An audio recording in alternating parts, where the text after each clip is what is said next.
We're in the midst of a series entitled Insanity. Somebody say insanity. The worldly definition of insanity that most of us grew up on is doing the same thing, expecting a different result. Doing the same thing, expecting a different result.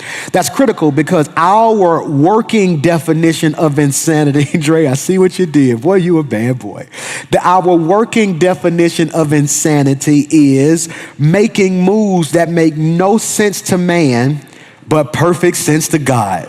I want to stop and suggest that I am in an insane season. Somebody ought to just put that in the comments, an insane season. What does that mean, Pastor Mike? I am prepared to do what eyes have not seen and ears have not heard. So let's talk about this. In the midst of this series, we started out with the brother who was blind by the name of Bartimaeus. And when he heard that Jesus was passing by, he began to scream, "Jesus, Son of David, have mercy on me." That's critical. That's critical. And then when we see Jesus again, we're dealing with the woman with the issue of blood.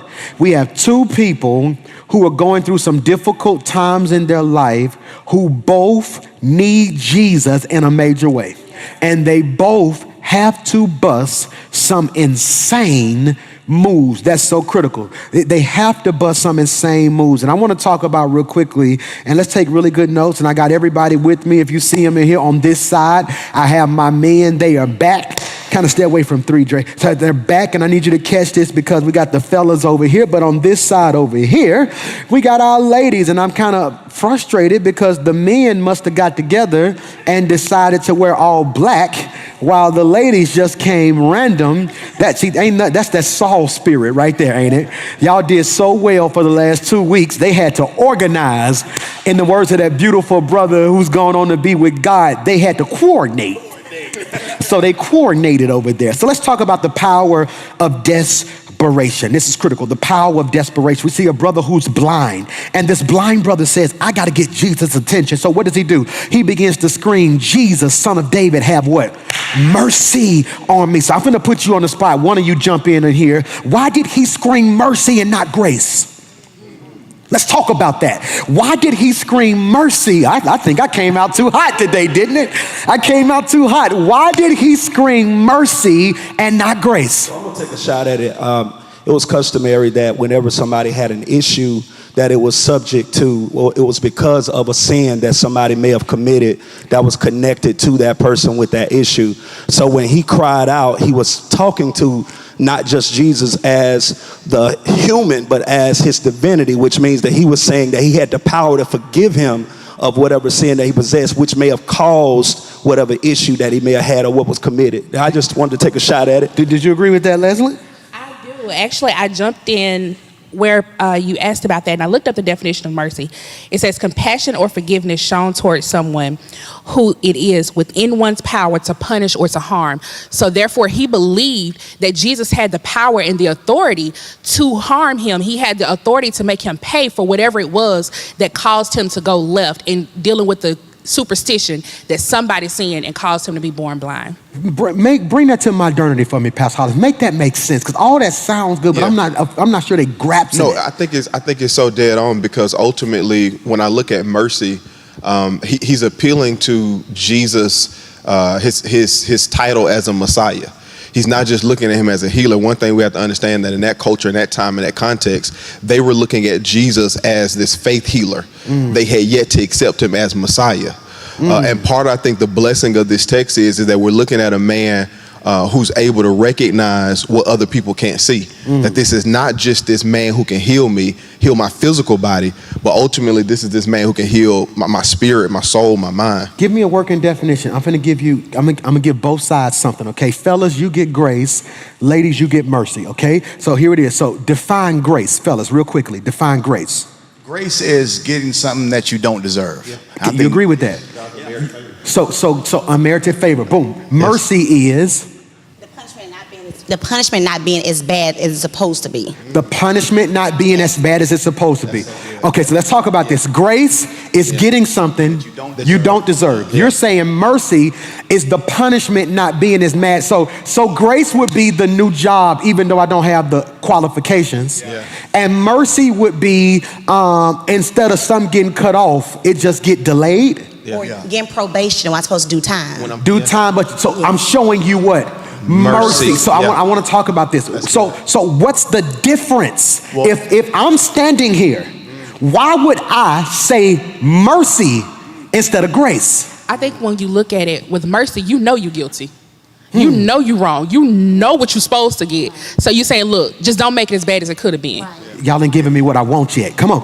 Mercy is not getting something that you do deserve. So maybe in his own mindset, he felt like where he was, he deserved that. He said, so have mercy on me, heal me, even though I know I've messed up, I've sinned, I've made mistakes, but I'm asking you to heal me anyway. Y'all not giving me what I want. I need y'all to speak it where you can feel it. Come on. Why would he say mercy? I want them to be able to feel this. In my opinion, I want to take your definition, and conflate it. Mercy, son of David, messianic title, have mercy. What if he was thinking, don't even fix it all. Come on. Just give me something. Oh, that's You said, what if he's saying, you know what? Hey, mercy. In other words, hey, heal my soul, even if you don't fix my eyes. That's good. And I see a pattern because when Jesus heals somebody, he always says, your faith has made you whole before he even deals with the physical issue. What if this brother's request was made known? Because he was asking God, save my soul, even if I can't see with my eyes. And I want to submit to somebody watching me today, your asking should be in reverse. You are asking God for stuff before you ask him for the things that can make your life whole. And I'm in a place in my life where I am desperate. Somebody say desperate. This brother shouts out, have mercy on me, but the sister, she busts a move. Now, Pastor Hollis, y'all talked about something that messed me up called insane strategy. She had to be strategic in her approach. I said this weekend, and I pray you can receive it. The brother who was blind was known for being blind. He had, I'm scared to go here. I may lose 100 members right here. He had a socially acceptable issue. That's good. I don't think you heard what I just said. He had a socially, culturally, religiously acceptable issue. He's blind. That ain't that deep. So he could go public with his issue because he's blind. Well, we're not going to, he's blind. He's blind now. And that's why I don't like church. Because some people in church only accept stuff that's socially acceptable. So if we see somebody who's a liar, well, he just lied. But then we hate on folk who got stuff that we don't want to address. Y'all don't miss what I just said in here. He has a socially acceptable issue, so there's no problem with him stepping out in public saying, hey, have mercy. But when we see this woman with the issue of blood, her issue is not socially acceptable. So she has to be strategic. One can move in popularity. One has to learn to move in obscurity. This is good. One has an issue that people don't mind helping. The other had to finance her own healing. Y'all sleeping on me tonight? Bartimaeus had an issue that folk would give money to. This sister evidently wouldn't nobody give her nothing because the text says she spent. Hey, it's two people watching me tonight. One of y'all have people who are trying to look out for you, but even though they're doing what they do, it ain't fixing what you really need to be fixed. But then there's another one of you that won't nobody help you come out, and you've had to give your all to get out of your situation. I came to suggest to you that your desperation, this is critical, leave me alone, Corey. Your desperation is what's gonna push you. And this the power, that was good, of desperation. And I want to submit to you today that some of you not desperate enough. I want to submit to you that sometimes your actions don't match your confession. Wow, that's good. Let's talk about that. That's good. Your actions don't match your confession. You say out your mouth, I'm ready for God to move, yet you still steal. I wonder how many people watching me tonight are still. Y'all missed what I just said. I wonder how many, let's do some wordplay. How many people watching to me tonight are still. I'm believing God for a new job, ain't applied for nothing. Well, me and my family gonna get a house this year, ain't fixed nothing on your credit. Or you just sitting back waiting on God to do it. That word wait doesn't mean I'm looking at the clock. It means I'm in preparation. I am prepared. This is critical, the power of desperation. And I want you to realize Jesus is on what I would call a rock and roll tour. This is crazy. If you're watching, I pray you can catch this, because what's happening, Pastor Mike, he's going from city to city blessing people. But after some time, the very people who he was blessing turned on him and demanded he be killed. One day they love him, the next day they hate on him. I said this weekend, and I think many of you missed it. You have to be careful, because there are certain people in your life who will shout when it's prophesied, then kill you when it manifests. Wow. That's cold-blooded, Curtis. There are people who will shout when it's prophesied, then kill you when it manifests. Make that make sense, Candace. This has an important thing, and I need you to catch this, because there are people in your life, Curtis, who will shout when I announce you pastoring. That won't help you when you actually pastoring.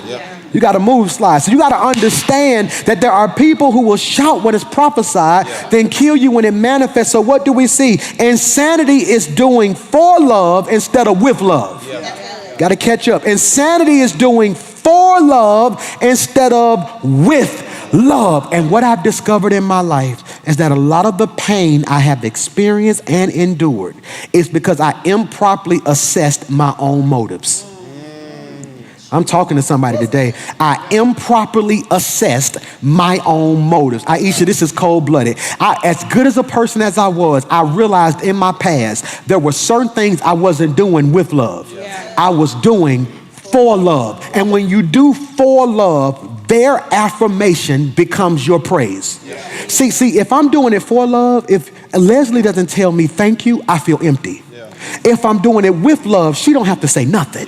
I want to talk about this. What are some areas in your life you've really had to reevaluate yourself with? Because this whole juxtaposition between with and for love can be detrimental.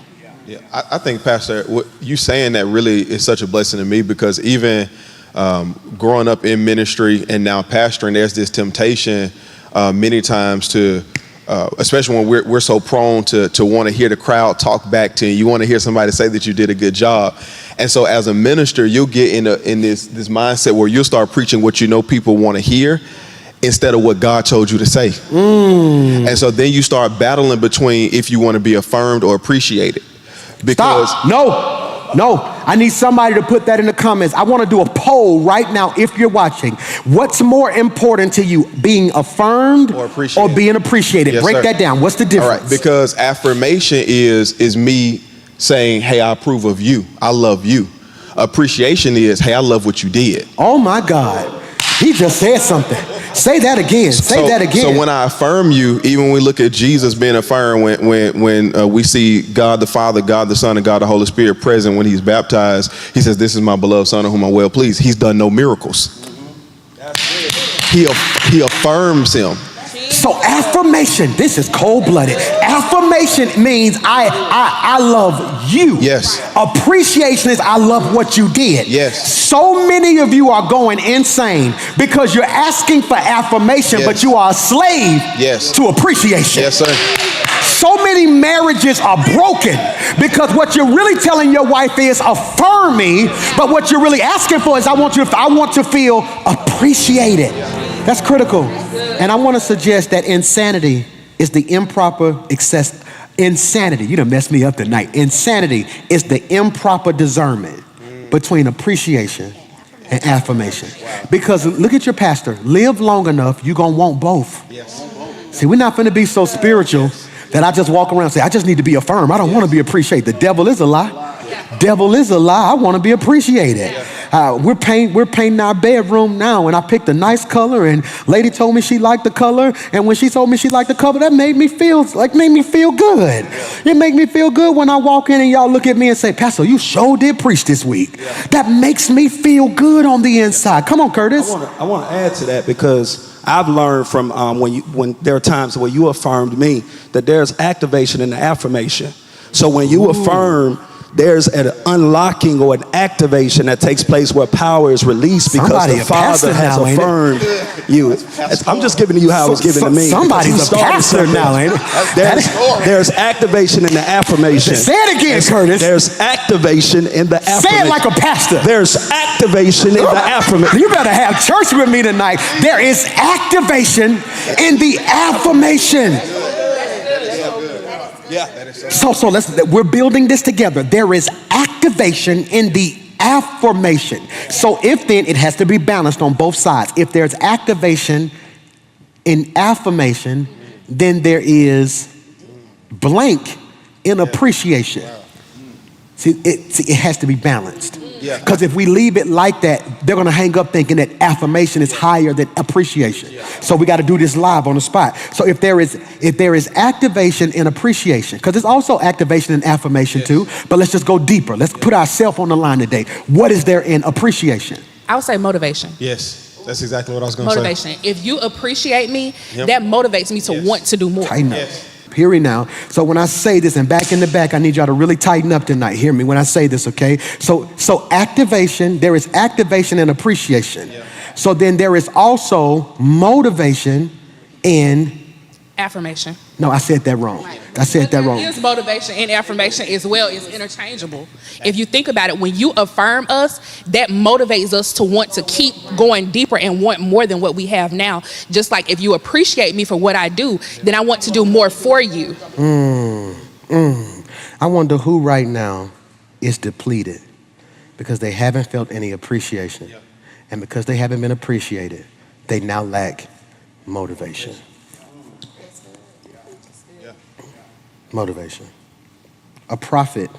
What if Jesus kept walking because there was no appreciation at home? The scripture says a prophet is without honor in his own hometown. That's cold, ain't it? So ain't it crazy when your appreciation comes from foreigners? That's crazy. I got to move. This is cold-blooded, and I need you to catch this. Why? Because so many of us are about to mature to a place where we no longer do for love, we do with love. This is cold-blooded. When we tiptoe into the corridors of today's text, we find ourselves situated and acculturated in Luke chapter 23, verse 26. This Lucan passage is pregnant with teaching possibilities, principles that we can take and make applicable to our everyday life. As they led Jesus away, a man named Simon, who was from Cyrene, happened to be coming in from the countryside. The soldier seized him and put the cross on him and made him carry it behind Jesus. Now we understand culturally, I can't wait to talk about this with you guys, that this character, Simon of Cyrene, some say Cyrene, I like the way my professor said it, Cyrene. Simon was from North Africa. He was a what? Black man. And many theologians believe that Simon was the first African saintly Christian. Who knows a little backstory about Simon? Anybody? Who did your research? Did anybody do some research? One thing that was interesting, we talked about this before we came on, was that later on in the book of Romans, you see Paul, when he's writing to the church at Rome, start talking about Rufus and Alexander, who were believed to be Simon's sons. They went on to help further the gospel, not only in Jerusalem, but also in parts of Africa. And when you think about him carrying that cross, if we play with that text for a little minute, let's just say that his son saw him carry the cross. And them watching their father carry that cross planted a seed in them that said, okay, this man is worth following too. And I think what that screams at us is that as parents, as role models, pastors, leaders, whatever it may be, that there are people watching the way we choose to carry what we carry. And that's going to help them make a decision over whether or not they're going to choose to carry it too. All right, I want to see this. I love what you just said. I love putting you guys on the spot or stretching your mind. I want you to be able to see with the biblical lens, but also a practical lens, taking text from antiquity to modernity. What does that mean, Pastor Mike? Taking a scripture from biblical to now. I'm going to read it again. I want to see what you guys see, okay? As they led Jesus away, a man named Simon, who was from Cyrene, happened to be coming in from the countryside. Pay attention to Simon. The soldiers seized him, put the cross on him, and made him carry it behind Jesus. What is something in this story that is screaming that nobody ever sees? You need some help? At no point does Simon speak. Wow. That messed me up in my devotion time this morning. Wow. If I'm called out the crowd, Yeah. arrested, and forced to serve, Yeah. at some point he should have complained. Yeah. That's good. That's critical. Good. I wonder who's watching me right now who has been called to something that you haven't been trained for or prepared for, and you are wasting too much time criticizing your own call.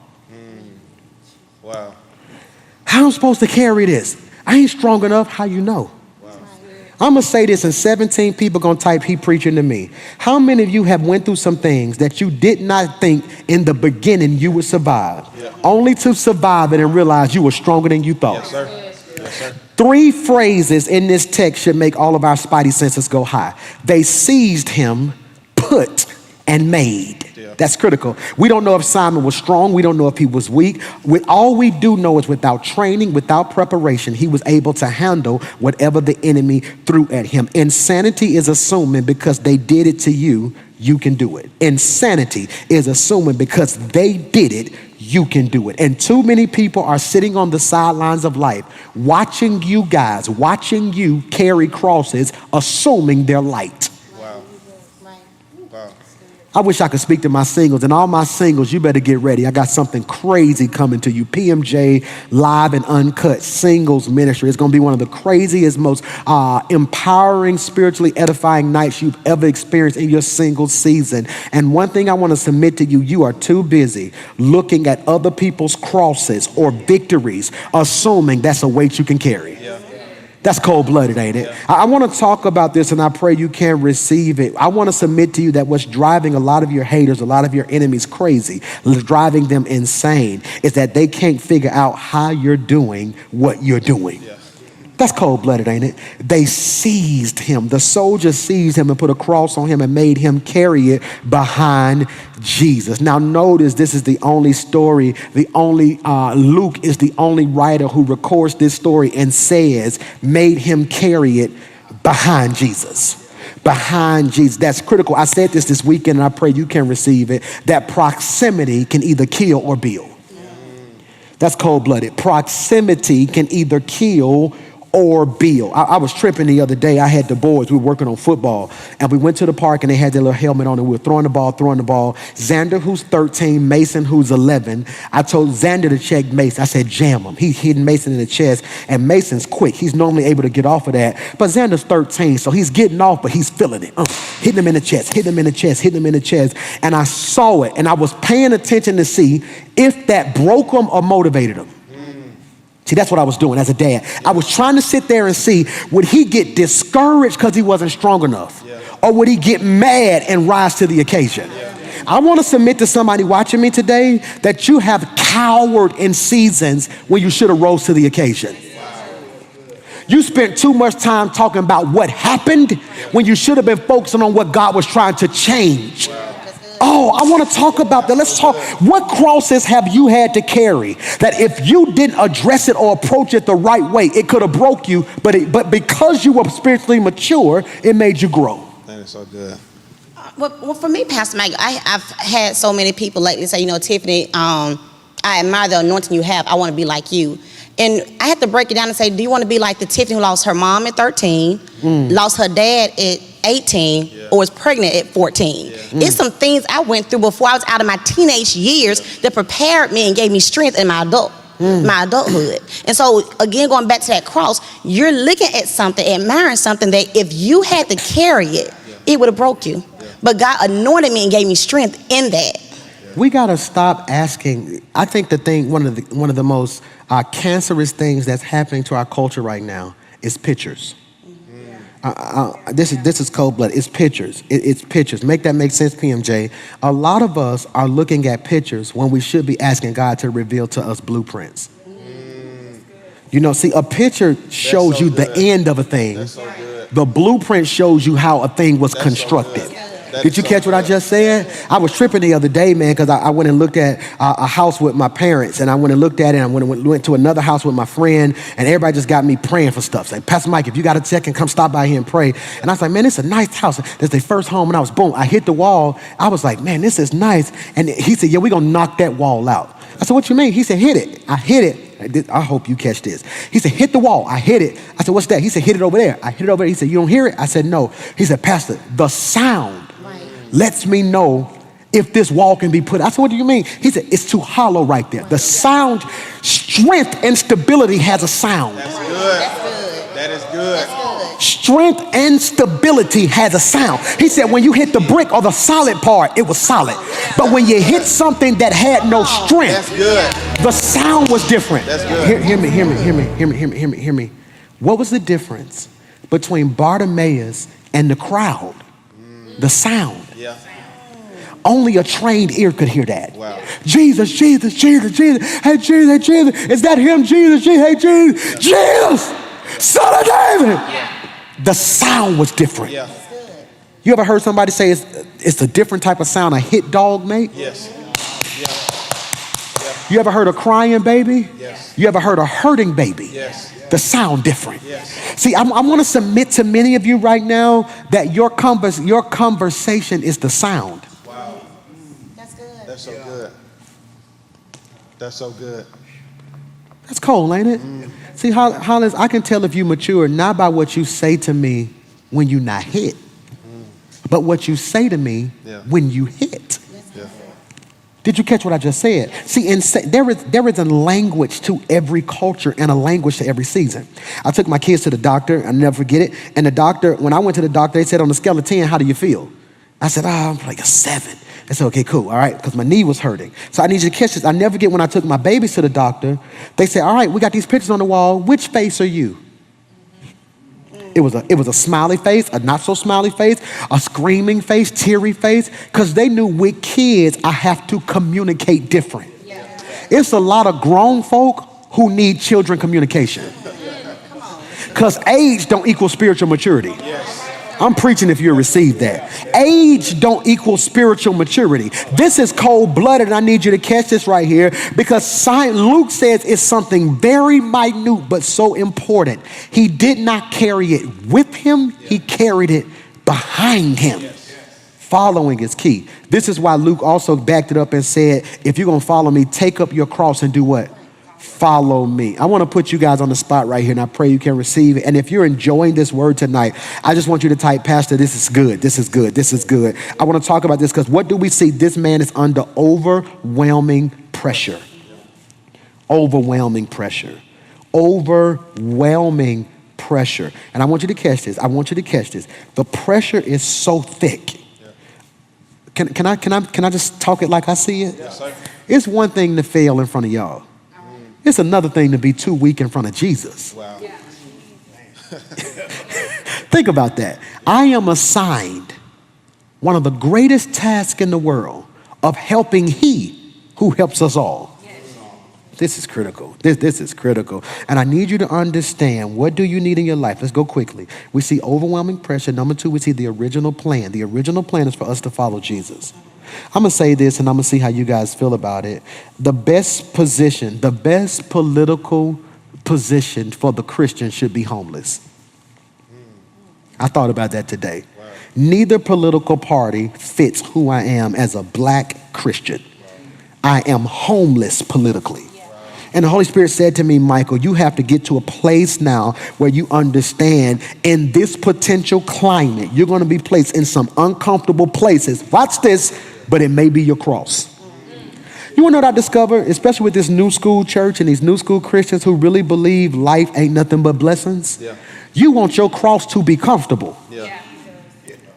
I think that's so good, Pastor, because this text shows us that you can't pick your cross. That's good. When you pulled out those 3 words, they seized them, they put it on him. He was given a cross. And if we're not careful, we'll try to choose, hey, I want this to be my cross. I want, pride to be my cross. But then sometimes God said, no, pornography going to be your cross. That's good. That's good. You know what? Well, hey, money gonna be my cross. No, God says no. Poverty gonna be your cross, and we can't pick the cross that we want. God gives us a cross because He knows what is ultimately gonna pull out of us. You want to know what's crazy? And I try to help. I was talking to a pastor yesterday, and I told him he irritated me as the more I talked to him, and I was trying my best not to just go there, but I couldn't take it. I felt God say, "You got to be honest with Him." I said, "Brother," I said, "You probably one of the most spiritually immature people I ever met in my life." He's a pastor. He says, "What do you mean?" I said, "You think you are so intellectually gifted that you have properly assessed your own cross." I said, "You got to chill." I said, if you're not careful, I said, you keep telling me what's wrong, then telling me how to fix it. So you really didn't want my honest opinion. You wanted me to affirm what you thought. I said, I've lived long enough to know you can't pick your cross. You can't pick your cross. Yeah. And that's why when you said that and when you were saying it, it really struck home to me, because that Luke 9:23, he said, before he says take your cross, he says the first thing you got to do is deny yourself. So it's not about me. And so it's like the first thing you deny yourself, take up your cross, and then you can follow me. There's no following Jesus without first denying yourself. And when you deny yourself and take yourself out of the equation, it's I'm exchanging my wants for His will. That's cool. That's what's important to me. It's not what I want, but what is His will. Go to Luke 9:23 NLT version on the screen. Luke 9:23 NLT version. Then He said to the crowd, "If any of you wants to be my follower," let's talk about this, "you must give up your own way." That's good. That deny myself, did not give up your own way. The thing that you think is the best route for you, you have to trust me totally. I said this weekend, and I pray you can receive it. God ain't my co-pilot. He's driving. Yes. I'm a passenger in this thing. Yes, I need you to catch this. The original plan. I'm looking for two types of people today, and we talked about this Sunday, and I'm running out of time. The first type of person was one that touched my soul. I've gotten so many inboxes about this. Some cross carriers. I said it this weekend, and let's unpack this. True connection is revealed, not in your conversation, but in what you carry. That's so good. That's cold-blooded, ain't it? True connection is revealed too fast, not in your conversation, but in what you carry. That's cold-blooded. I want to discuss with this, and I pray you can catch this, that everybody talk good, but I'm in a season of my life where I can make an honest to God statement. I pray you can receive it. I can't carry this alone. I'm finna say something. I pray you don't lose respect for your pastor. I pray you say, "God, put me in that same position." What God is doing in my life is too big for me to carry by myself. You are a small person if you want a blessing that you can maintain. I don't think y'all heard what I just said. You are a small person if you want a blessing that you can maintain. I'm finna prophesy, and 10 of y'all gonna receive it. The next job is too big for you not to have an assistant. The next check is too big for you not to have an accountant. The next blessing is too big for you not to have a team to help you carry it. I speak by faith. What God is about to do in your life is so big, you're going to need some cross carriers. Is that not good? Some cross carriers. And true connection is revealed not in your conversation, but in what you carry. Stop talking and pick some up. Do I need to say that again? Stop talking and pick some up. I'm so tired of being on the phone talking about what I'm doing, and you just saying, "Man, that's crazy." No, pick it up. You see me trying to start a business. Stop telling me you praying for me. Pick something up. Stop asking for a discount. Pay full price from me like you would do it over the mouth. Pick something. 7 people who are pursuing something that's bigger than you, who believe God is opening some crazy doors in your life. You ought to just type, "Pick something up." You see me trying to go back to school, help watch a kid. You see me trying to get a house, help put something on it. You see me trying to start a business, become one of my donators. I need supporters. I need you to pick something. Somebody shout, "Pick it up." This is cold-blooded. Now here's what's crazy. I need you to receive this. He helps Jesus carry the cross. But here's something we got to talk about. We got to talk about. Stay right. You got to talk about it. Why is that important, Pastor Mike? It's important because he did not pick it up by choice. You want to know what God spoke to me and said? Stop being mad at people who either don't know to pick it up or refuse to pick it up. Call them on it. And whatever happened at that point happened. Jump in there. You know, and I just thought about this, and Pastor, you correct me if I'm wrong, but I feel like your conversation also reveals what you're carrying.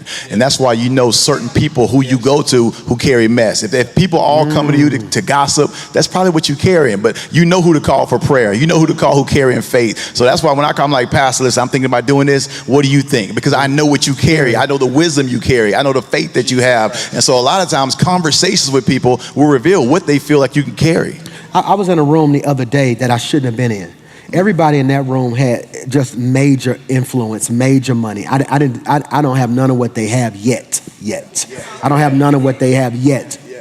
Okay, so hear me when I say this, and I'm sitting in there, and they said something to me that I pray y'all can catch. They said, Pastor Mike, you've been in here an hour, you haven't said anything.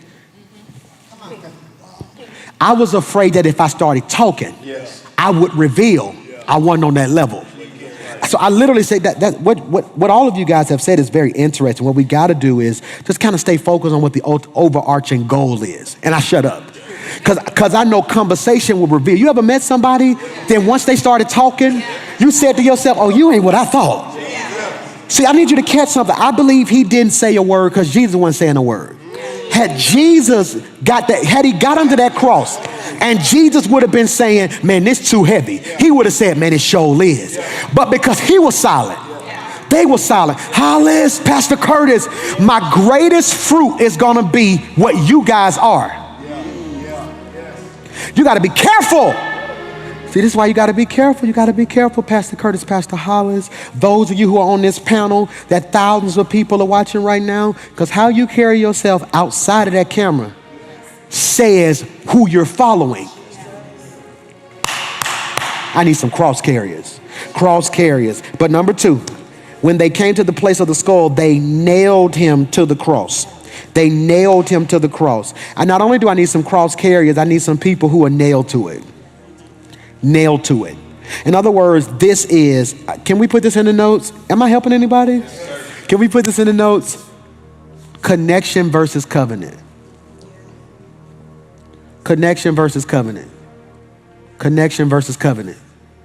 Yep. I'm discerning and I'm discovering there's a very distinct difference between who I'm connected to and who I'm in covenant with. Can we make it simple? Who's attached to me and who's assigned to me. I'm nailed to it. Win, lose, or draw, Kurt, I'm nailed to you. So if God blesses Curtis that when we come out of COVID, it's 3,000 people waiting on him in Montgomery, I'm gonna be standing right there on stage with a smile on my face. God forbid Kurt gets in something and it's a major scandal, I'm gonna be standing right there, right next to him. Why, PMJ? I'm nailed to him. Some of you guys are frustrated, and some of you watching me are experiencing intense pain, deep-rooted pain, because you went through a trial in your life and you discovered the people you thought were nailed to you were just attached to you. I got teary-eyed the other day, and this may not make sense to a lot of people. I got teary-eyed because in our laundry room, my wife went to the store and kind of bought these baskets. Then she ordered something offline. It's a little picture that says McClure Family Laundry Room, and we just thought it was so cute. And she said, baby, put that up in the laundry room for me. So I took some nails out, and I was nailing the wall, and I just started crying. So then my boys looked at me and said, why are you crying? I said, because when me and mommy got married, we was living in this apartment. And they told us we couldn't put nails in the wall. So we had to go to Walmart and kind of get these little glue little things, the thing that you pull it. And I can remember when we got ready to move, we were scared because, man, we nailed the wall. I said, this is my wall. I said, I can do what I want to it. This is my wall. And that nail just messed me up because a nail is somewhat permanent. You know the difference between nail and tape? For the most part, once you tape, if you pull it off, it may be something, but you just kind of fix that. When you nail something, it leaves a sign. You can't be nailed to me and not be different. I want to say something because I was thinking about the difference between attachments and connections. Come on. And some people are connected to you, and then there's some people that are attached to you. So an example would be my phone. So when it comes to an attachment with my phone, you have a phone clip, you have a phone case. If I take the phone case away from the phone doesn't stop working. The case doesn't cease being a phone case. But if I take the battery out of a phone, then the phone stops working and the battery has no significance. And so we got to be careful that we're not attached to people or we have people attached to us that the moment that they leave us, they never even benefited us in the first place. We got to be connected to people that are connected to us, that it's a give and take relationship, which means that you feed me and I feed you, you strengthen me and I strengthen you, you build me, I build you. But when you're attached to somebody, the moment they leave you, they never even benefited you in the first place. I want to say this, and I pray you can receive it. What you're saying, if I could summarize, McClurize, and contemporize what you just said, that there are certain people in our life who are accessories and certain people who are necessary. And I thought about it's a difference in a contract and a covenant. See, in a contract, it's verbiage in there that can let you get out of it if you want to break it. But with a covenant, some blood got to be shed. You can't just walk away when you're in covenant with somebody. Yes. That's come on. When the nail is removed, there's a hole left. And so I've had people that were nailed to me, and if when they left, I felt it was something missing. And there's been other people where when they left, it was like tape. I ain't feel nothing. I ain't feel nothing. So I think that's the difference too. And you got to understand the value of those people who are nailed to you. That, I know everybody's replaceable, but there's some people when they leave, it's gonna leave a hole. It's gonna leave a hole. This is a public service announcement to every person who walked out your life and you forgot about them. They weren't nailed. But then there were certain people who left, you ain't been the same since. They left a hole. Pastor, I want to jump in there because y'all really stirring something up, and my wife wants to be like your wife so bad. Y'all started decorating, so then she got me at the house decorating, and I was hanging this picture, and we got the command strips that you're talking about. I put the command strips on the picture, and I was out on the deck last night watching the Laker game, and when I came in the house, I slammed the door too hard, and when I slammed the door, somehow the picture fell off the command strips, right? And so I tried to put it back up there. An hour later, it fell down again. And I looked at my wife and said, I told you I should have nailed that. Because had I nailed the picture to the wall, the nail would have the capacity to hold it. When truth be told, the command strip couldn't handle the weight. And so many times when you have people who are just attached to you, they can't handle the weight. That's good. And so ultimately, when they can't handle the weight, they fall off, which is why I think it's so important that you have people who are nailed to you. So when life gets hard and when you have pressure, when you have problems, when stuff goes left, you don't fall off because you weren't just attached, you were nailed. Can you handle the weight? I want every person watching me from this day forward that when anyone new comes into your life, read a disclaimer. Wow. I want you to tell them, before you call me friend, before you call me bae, before you call me wife, before you call me husband, before you call me your partner, before you call yourself a member, before you call me pastor, make sure you can handle the weight. You are too anointed. See, many of you are crying about folk who fell off. Wow. A lot of people didn't leave, they fell off. There's a difference between leaving and falling off. Leaving is a decision. Falling off meant the weight got so heavy. I can't even remember when you stopped coming around. I can't even remember when we stopped talking. It was the weight. There is a weight that comes with me. Watch this. Watch this. Somebody say wait. I see you, Corey. Somebody say wait. Let's talk about this. I'm out of time. Shall I proceed? Yes, indeed. So here it is. Let's reenact this. Guard sees Jesus carrying the cross.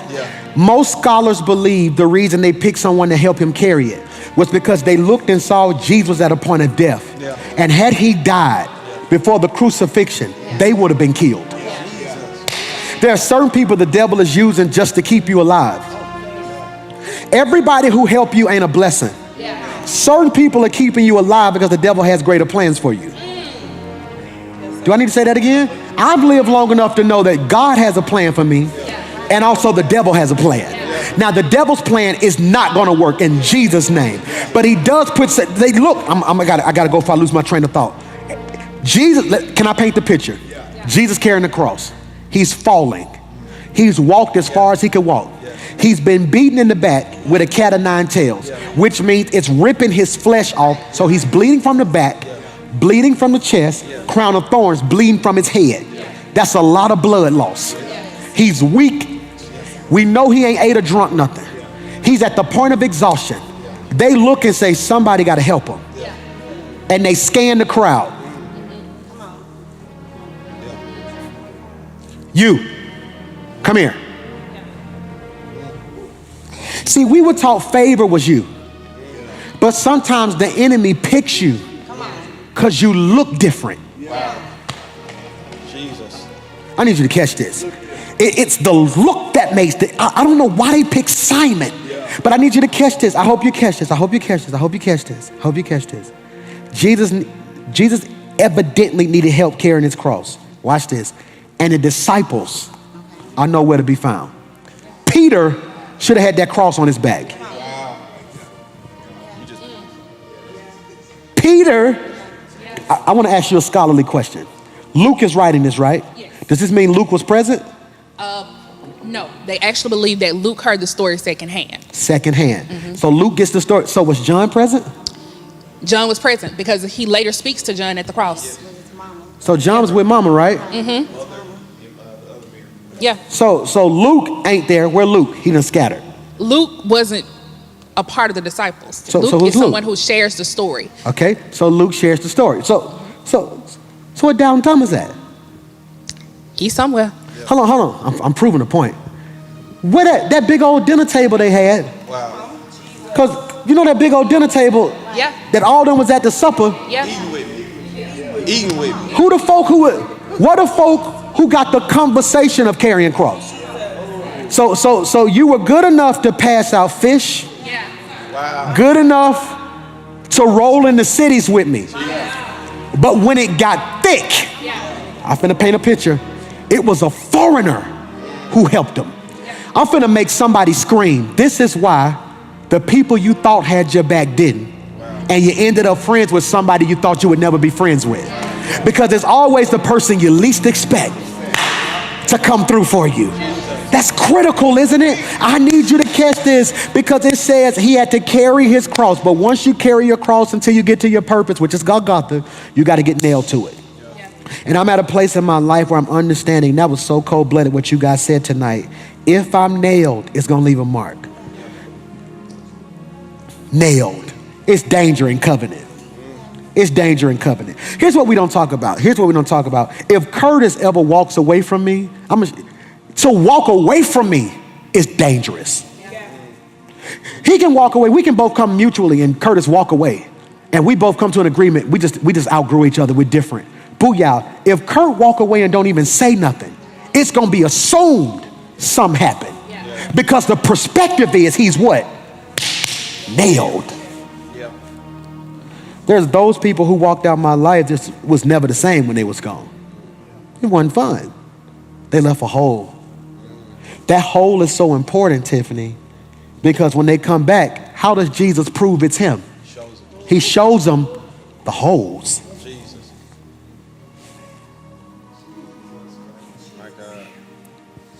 He shows them the holes.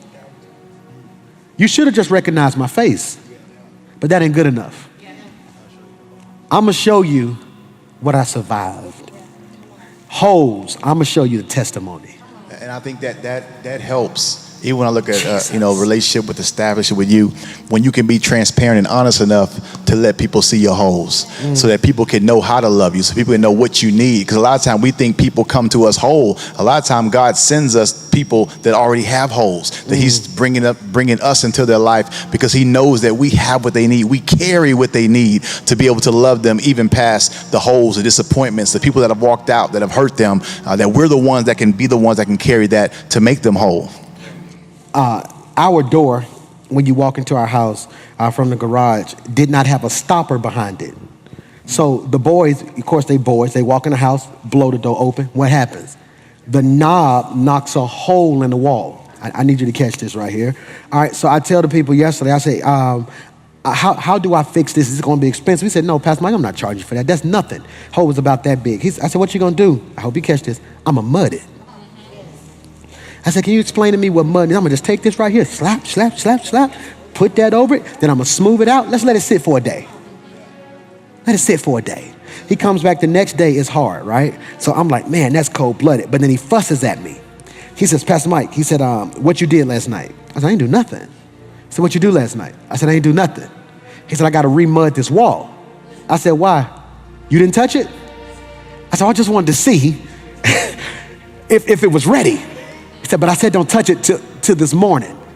He said, so I'm gonna redo it again. I said, all right, cool. Then he got busy, hasn't been back. Right now, there's still a hole in my wall because I touched something too soon. Healing was taking place, but I had to touch it. I hope somebody watching me today realizes that text is a touch. Taking that trip down memory lane is a touch. Reliving past pain is a touch. You was almost mudded and free, but you just had to touch it again. You was picking at that scab. It was almost whole. Have you ever had a scab that was good, but then you peel it back and you make it bleed again? God told me to tell you, stop touching it. Father, in the name of Jesus, send me some cross carriers. Send them some cross carriers.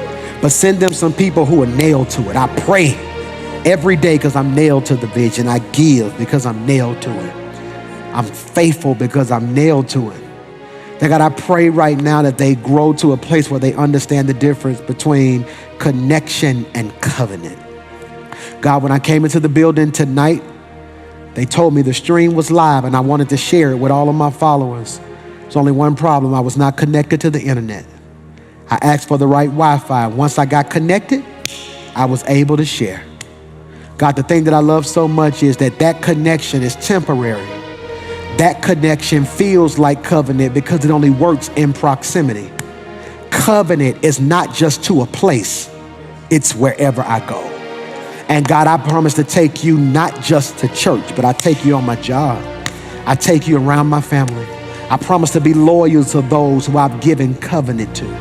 I promise, God, to share your gospel everywhere I go. Father, I repent for every cross I put down. I repent for every no I gave you when you told me to go somewhere, for running away from a call. God, somebody watching me has been called for a long time, but sitting on the sideline because they don't think they're good enough based off of other people's perspective. The devil is a liar. I call them into the field right now. I call them into ministry right now. I call them into purpose. They're valuable. Father, I thank you for the things you've carried for me. And I ask in this moment that you create in us a clean heart and renew a steadfast spirit within us. Equip us with what we need to be what you called us. It's in Jesus' name we pray. And everybody said, hey, clap your hands. That was good tonight, wasn't it?